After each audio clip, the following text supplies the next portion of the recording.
Hello guys, कैसे हो। मैं सी अमिताभ मुखर्जी आप सबका वेलकम करता हूं मेरे YouTube channel guidance Hirapur the world of commerce में। ये वो चैनल है जहां पे आपको क्लास 11 एंड क्लास 12 का accountancy, economics and business studies के क्लासेस का फुल कोर्सेज आपको मिल जाएंगे फॉर द सेशन 2026-27। इस साल से हमने ये प्लान किया है आप सबके लिए, आप सबको मदद करने के लिए हमने ये प्लानिंग किया है कि हम फ्री ऑफ कॉस्ट आपको ये पूरा का पूरा फुल कोर्स अवेलेबल कराएंगे क्लास 11 एंड क्लास 12 का accountancy, economics and business studies. इसमें हम पूरे चैप्टर को थॉरोली कवर करेंगे, सारे का सारा इंपॉर्टेंट क्वेश्चंस इसमें हम सॉल्व कराएंगे। बिजनेस स्टडीज की अगर बात करें तो पूरा थॉरोली चैप्टर्स को पढ़ेंगे, उसके केस स्टडीज को पढ़ेंगे। इकोनॉमिक्स की बात करें तो पूरे कंसेप्ट को है ना निचोड़ के हम लोग पढ़ेंगे, इसके क्वेश्चंस बनाएंगे आपके साथ, एमसीक्यू असर्शन रीजन क्वेश्चंस हम डील करेंगे, केस बेस्ड क्वेश्चंस हम लोग डील करेंगे। जैसे जैसे मैं आपके साथ ऑफलाइन क्लासेस में डील करता हूं बिल्कुल वैसा ही हम यूट्यूब में भी डील करेंगे, ठीक है ना। तो मैं हमारे चैनल का नाम याद रखना, guidance Hirapur world of commerce. यहाँ पे आपको सारे का सारा अकाउंटेंसी, इकोनॉमिक्स और बिजनेस स्टडीज के कोर्सेज, फुल कोर्सेज अवेलेबल मिलेंगे for the session 2026 and 27 for class 11 and class 12। आज का क्लास बहुत खास होने वाला है। आज हम लोग क्लास 11 का अकाउंटेंसी का वो सबसे इंपॉर्टेंट चैप्टर स्टार्ट करने वाले हैं जिसको बेस माना जाता है अकाउंट्स का। अगर इस चैप्टर को आप अच्छे से कर लेंगे ना, चैप्टर का नाम है अकाउंटिंग इक्वेशन, तो आगे का जो चैप्टर्स है like journal entries, ledger, trial balance, balance sheet, ये सब आपके लिए बहुत आसान होने वाला है। तो आइए स्टार्ट करते हैं अकाउंटिंग इक्वेशन। देखिए, अकाउंटिंग इक्वेशन बच्चों होता क्या है, इस चीज को बढ़िया से समझो। Accounting equation, accounting equation signifies, ये क्या सिग्निफाई करता है, it signifies that assets of A business is always equivalent to the sum of capital and liabilities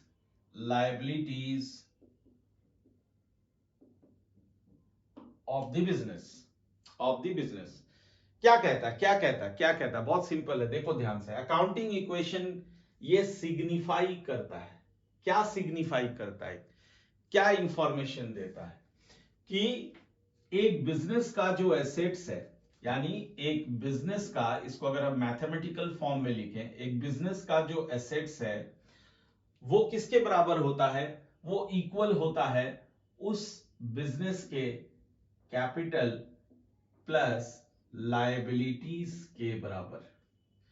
तो अकाउंटिंग इक्वेशन हमें यह सिग्निफाई करता है कि हमारे बिजनेस का जो एसेट्स है वो किसके बराबर होगा, कैपिटल और लायबिलिटीज के बराबर।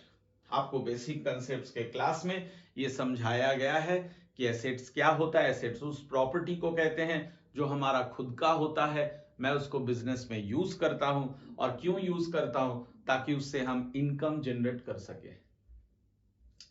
दूसरा टर्म यहां पे है कैपिटल। कैपिटल का क्या मतलब होता है, कैपिटल हम उस अमाउंट को कहते हैं जो आप बिजनेस में इन्वेस्ट करते हो, या तो बिजनेस को स्टार्ट करने के लिए या फिर बिजनेस को फैलाने के लिए, उसको एक्सपैंड करने के लिए।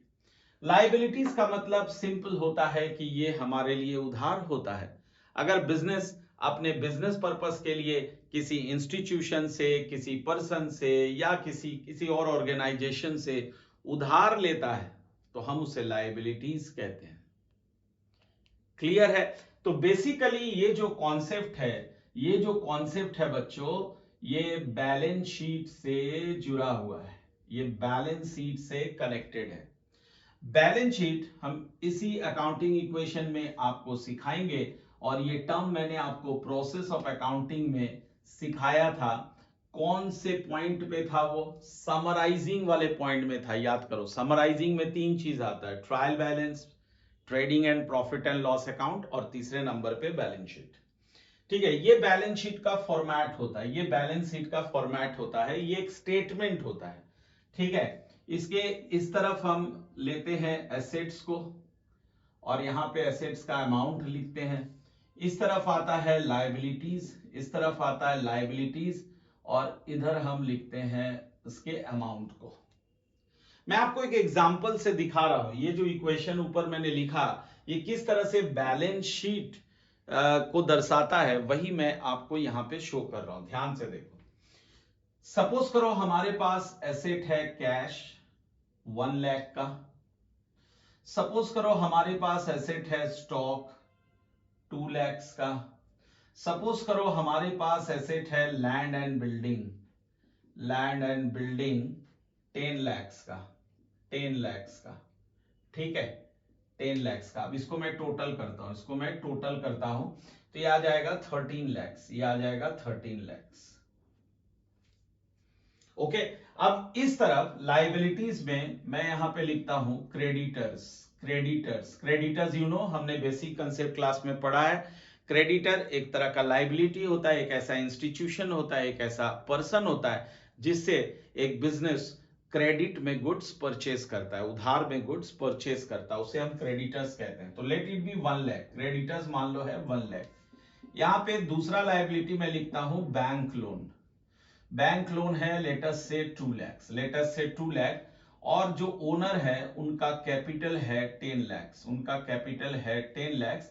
और ये देखो, अब इसको मैं इधर टोटल कर रहा हूं तो आई एम गेटिंग 13 लाख।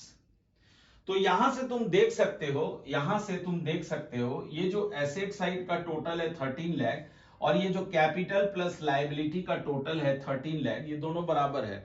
और वही चीज यहां पे सिग्निफाई किया जा रहा है कि assets is equal to capital plus liabilities. So accounting equation is nothing but it represents the balance sheet in a mathematical form. Accounting equation is nothing but it presents the balance sheet in a mathematical form. I repeat, accounting equation presents the balance sheet in a mathematical form. इसे हम accounting equation कहते हैं। Is as simple as that. ये concept है accounting equation का। अब हमें क्या करना है, क्वेश्चन, अब आते हैं रेलेवेंट चीज पे। क्वेश्चन जो आपके एग्जाम में आएंगे, कुछ ट्रांजैक्शंस आपको दिए जाएंगे और आपको हर एक ट्रांजैक्शन के साथ ये प्रूव करना है कि आपका ये इक्वेशन टैली हो रहा है। Assets is equal to capital plus liabilities. Clear है? तो आओ स्टार्ट करते हैं हमारा पहला क्वेश्चन।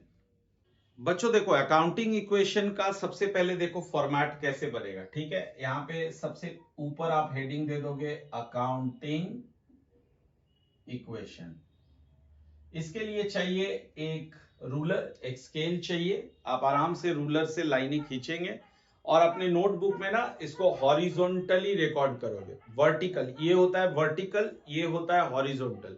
अपने नोटबुक को हॉरिजॉन्टल शेप में रखोगे और इसको ड्रॉ करोगे। ये सबसे पहले एक लाइन आप ऐसे ड्रॉ करोगे। ठीक है, इस तरह से एक लाइन ड्रॉ करोगे, फिर यहां पे ऐसे उसके नीचे से एक और लाइन ड्रॉ करोगे, और फिर ये सबसे पहला यहां पे कॉलम बनाओगे। आप स्केल यूज करो, रूलर यूज करो, और ये रहा दूसरा वाला कॉलम। अब ध्यान से देखो, सबसे पहले वाले कॉलम में आप क्या लिखोगे, ट्रांजैक्शंस।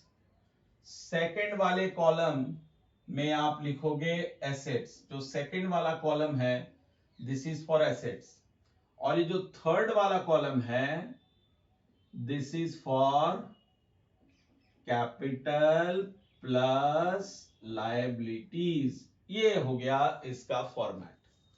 3 कॉलम्स है, ट्रांजैक्शन का, एसेट्स का और कैपिटल प्लस लायबिलिटीज का। अब तुम अपने क्वेश्चन को देखो, सबसे पहला ट्रांजैक्शन अपने क्वेश्चन में देखिए, कह रहा है Sandeep started business with cash. तो जब भी बच्चों आप अकाउंटिंग इक्वेशन बनाएंगे ना, तो हमेशा बिजनेस पॉइंट ऑफ व्यू से सोचना, प्रोप्राइटर यानी ओनर के पॉइंट ऑफ व्यू से नहीं सोचना है। बिजनेस के पॉइंट ऑफ व्यू से सोचना है कि इनके पास क्या आ रहा है और बिजनेस से क्या जा रहा है, बिजनेस में क्या आ रहा है, बिजनेस से क्या जा रहा है, बिजनेस पॉइंट ऑफ व्यू से सोचिए। तो सबसे पहले ओनर क्या कर रहा है, बिजनेस को स्टार्ट कर रहा है, तो उसके लिए वो बिजनेस में कितने रुपए डाल रहा है, 1,00,000 रुपया। वो 1,00,000 रुपया कैश बिजनेस में डाल रहा है। तो बिजनेस के पास क्या आ रहा है, बिजनेस के पास 1,00,000 रुपया कैश आ रहा है। ठीक है, तो सबसे पहले मैं यहां पे ट्रांजैक्शन लिख लेता हूं, स्टार्टेड बिजनेस विथ कैश ₹1,00,000। सबसे पहले तो मैं ये ट्रांजैक्शन लिख रहा हूं। अब ओनर बिजनेस में 1,00,000 रुपया कैश ला रहा है, तो बिजनेस के पास कैश आ रहा है, बिजनेस पॉइंट ऑफ व्यू से सोचो। और कैश एसेट होता है, किस तरह का एसेट, करेंट एसेट होता है। तो करेंट एसेट हो चाहे फिक्स्ड एसेट हो, ये एसेट के कॉलम में यहां पे इसको बैठा देना है। तो ये मैंने कैश बैठा दिया 1,00,000 रुपीज, ये मैंने कैश बैठा दिया 1,00,000 रुपीज। अब आप बहुत अच्छे से बेसिक कंसेप्ट्स पढ़े हो तो आपको पता है कि जब भी आप बिजनेस को स्टार्ट करते हो, चाहे वो कैश से हो चाहे किसी और एसेट से हो, वो बिजनेस के लिए कैपिटल बन जाता है, वो बिजनेस का कैपिटल कहलाता है।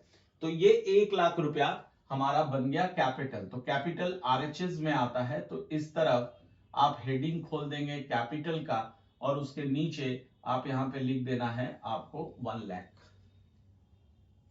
तो अब इसको क्या करना है, फिर से यहां पे एक अंडरलाइन करना है और इसको टोटल करना है।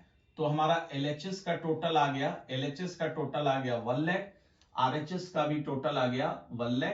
तो यहां पे क्या हो गया ना कि आपका एलएचएस इज इक्वल टू क्या हो गया, आरएचएस हो गया। तो देख लो कितना आसान है, LHS is equal to RHS. इस तरह से आपको हर एक ट्रांजैक्शन में प्रूफ करना है कि LHS is equal to RHS. ठीक है, तो यहां मैं लिख देता हूं न्यू इक्वेशन, न्यू इक्वेशन ये लिखना जरूरी है, ये नया इक्वेशन आ गया। अब तुम इसी तरह से हर एक ट्रांजैक्शन में LHS equal to RHS prove करते चलोगे। सेकंड ट्रांजैक्शन कह रहा है परचेज फर्नीचर फॉर कैश, तो मैं यहां पे लिखता हूं परचेज्ड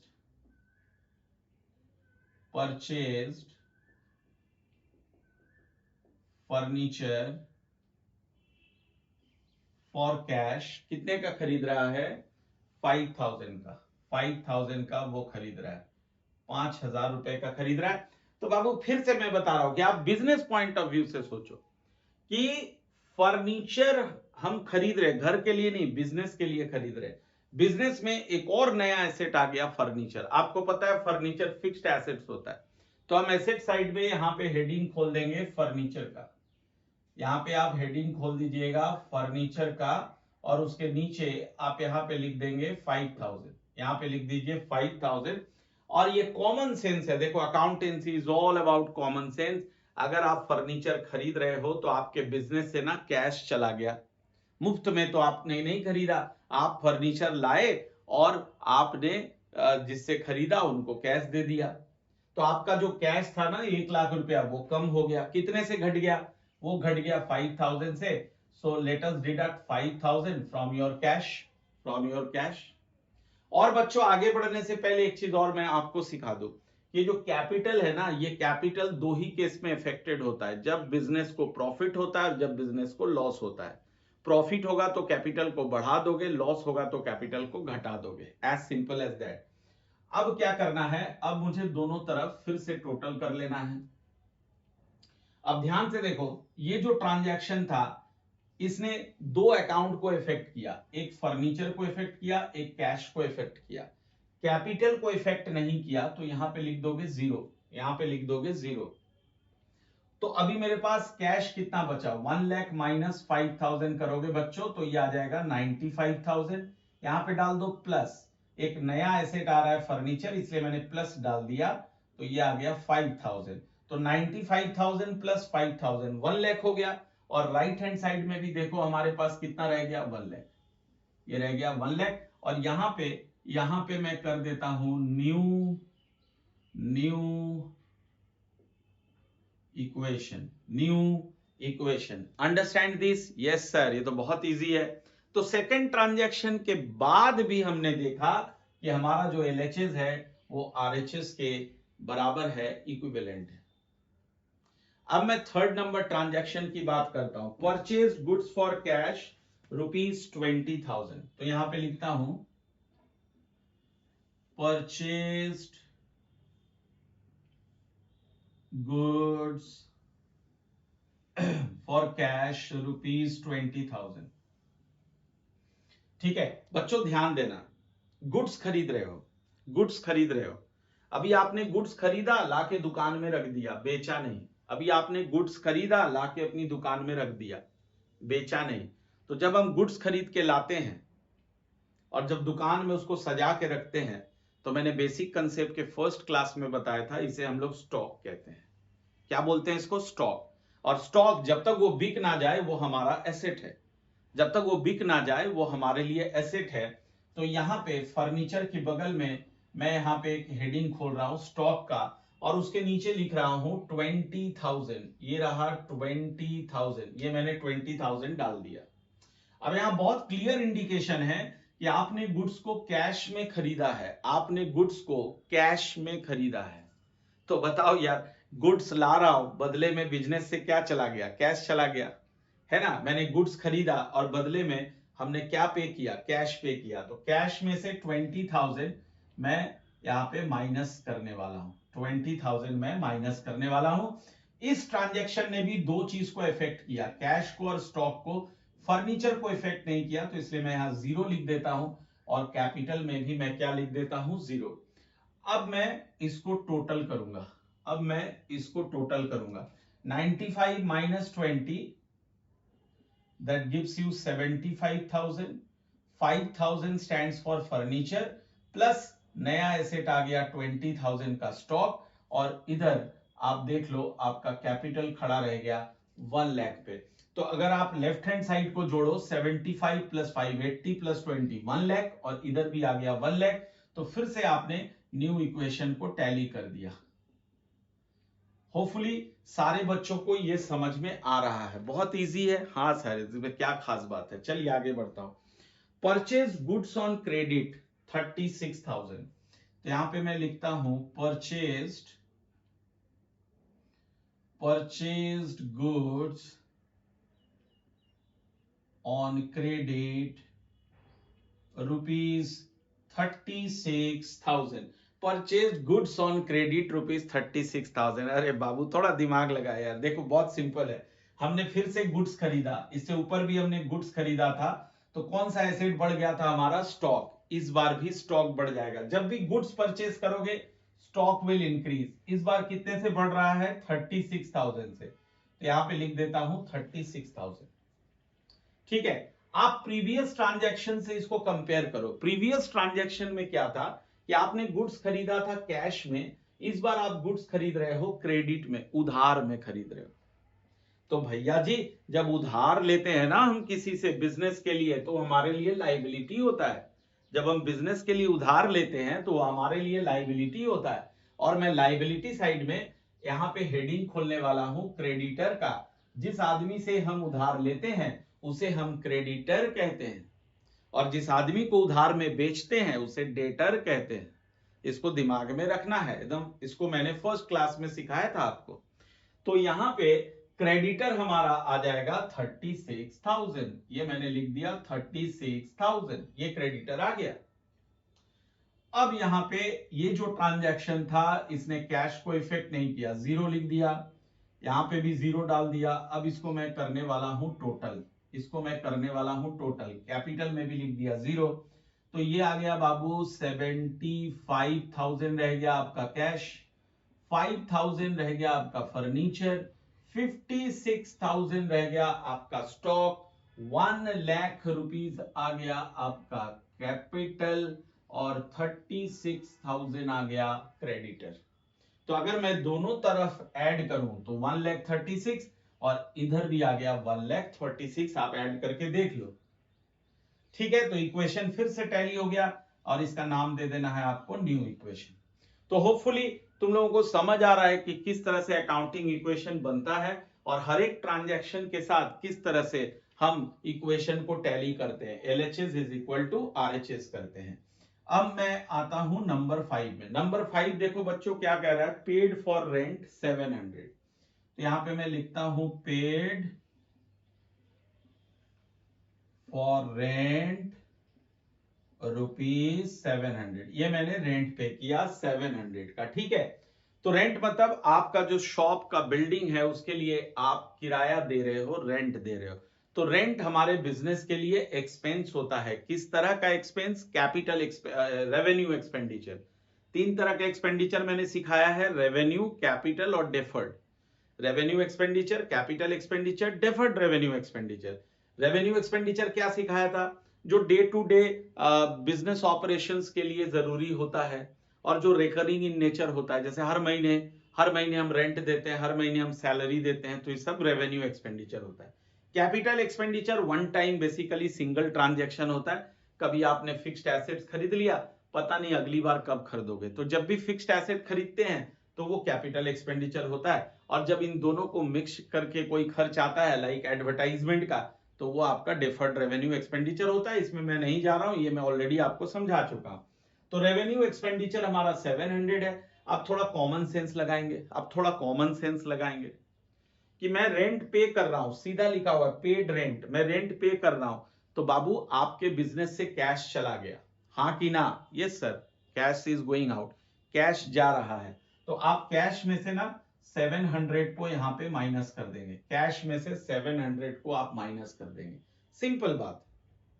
दूसरा, रेंट जब आप पे कर रहे हो तो ऑब्वियस सी बात है ये खर्च है बिजनेस का, और बिजनेस में अगर आप खर्च करते हो ना तो इट इंडिकेट्स लॉस। खर्च लॉस का प्रतीक होता है ना? खर्च जो होता है, एक्सपेंडिचर जो होता है, उससे प्रॉफिट आपका नहीं होता, उससे लॉस होता है। और मैंने आपको सिखाया था कि जब दो ही केस ऐसा है जब कैपिटल हमारा इफेक्टेड होता है, याद करो अभी 2 मिनट पहले बताया था। प्रॉफिट होगा तो कैपिटल को बढ़ाते हैं, लॉस होगा तो कैपिटल को घटाते हैं। यानी जब भी हमारा कोई रेवेन्यू एक्सपेंडिचर होगा तो कैश तो घटना ही है क्योंकि मैं पे कर रहा हूं, और साथ में चूंकि ये लॉस को बढ़ावा देता है तो इसलिए कैपिटल को हम यहां से माइनस कर देंगे। तो कैपिटल में से आप 700 रुपीज यहां से माइनस कर दो। अब आप इसको टोटल करो। इसने इसको इफेक्ट नहीं किया, जीरो बैठा दिया, इसने इसको इफेक्ट नहीं किया, जीरो बैठा दिया, इसने इसको इफेक्ट नहीं किया, जीरो बैठा दिया। अब 75,000 में से इतना माइनस कर दो, तो ये 74,300 हो गया। ये आपका आ गया 5,000, ये आपका आ गया 56,000। इसको जोड़ता हूं, 1 लाख में से 700 माइनस कर दो, 99,300, और ये आ गया आपका 36,000। ये आपका आ गया 36,000, और मैं यहां पे ले लेता हूं इसको न्यू इक्वेशन। तो बहुत इजी है, थोड़ा सा कॉमन सेंस चाहिए, थोड़ा सा, बस देखो ये बन जाएगा। ट्रांजैक्शंस की समझ होनी चाहिए, और मैंने जो बताया कि बिजनेस पॉइंट ऑफ व्यू से आप सोचोगे तो ये बहुत इजी हो जाएगा। नेक्स्ट हम आते हैं नंबर 6, जो हमारा लास्ट ट्रांजैक्शन है, और वो ट्रांजैक्शन कहता है गुड्स कॉस्टिंग ₹40,000। मैं यहां पे लिखता हूं goods costing ₹40,000 sold at a profit of 20% on cash। बहुत ध्यान से देख बाबू, कहता है मैंने गुड्स खरीद के अपने स्टॉक में रखा हुआ है। तो मैंने जो गुड्स खरीदा वो सिर्फ शोकेस में सजाने के लिए नहीं खरीदा, उसको बेचने के लिए खरीदा। अब समय आ गया, मैं बेच रहा हूं, पर कितने का गुड्स बेच रहा हूं? मेरे पास 56,000 का गुड्स पड़ा है और मैं उसमें से बेच रहा हूं 40,000 का गुड्स।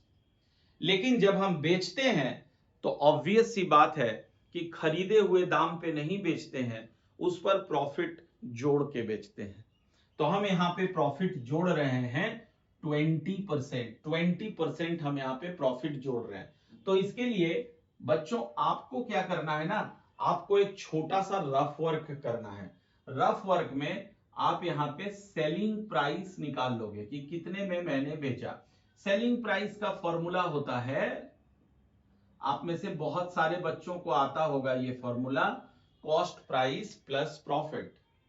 कॉमन सेंस है ना यार, कॉस्ट प्राइस यानी जितने में मैंने खरीदा है, अब जब बेचेंगे तो उसमें तो प्रॉफिट जोड़ के बेचेंगे, तो कॉमन सेंस है, कोई भी बता देगा। हाँ सर बिल्कुल है।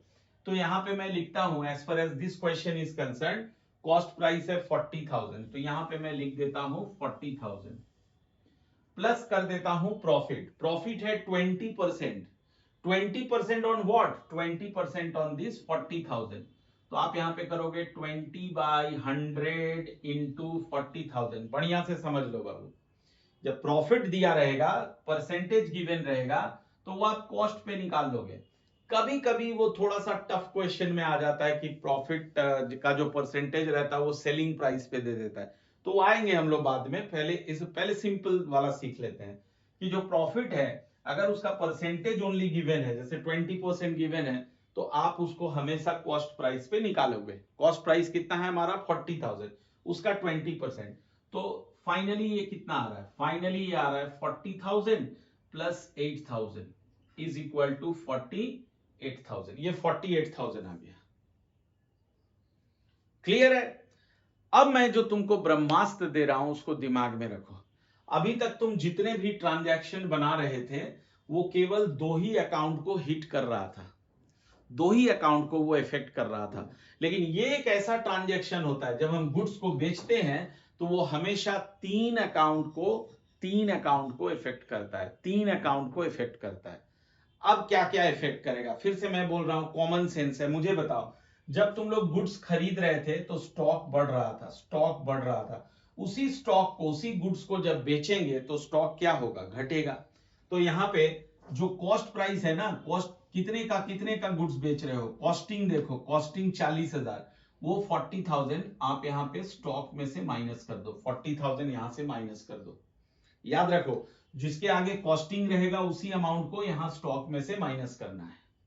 आपका प्रॉफिट कितना हुआ? 8,000। तो मैं बार बार कह रहा हूं, जब भी प्रॉफिट होगा तो कैपिटल को बढ़ा देना है, लॉस होगा तो कैपिटल माइनस होता है, प्रॉफिट होगा तो कैपिटल प्लस होता है। एंड फाइनली आपने गुड्स को कितने में बेचा? 48,000 में बेचा। और 48,000 में बेचा मतलब कस्टमर ने आपको इतना कैश दिया, यहां लिखा हुआ है, आपने उधार में नहीं बेचा, आपने कैश में बेचा। तो 48,000 कैश आपके बिजनेस में आया, तो आप क्या करो, यहां पे 48,000 ऐड कर दो।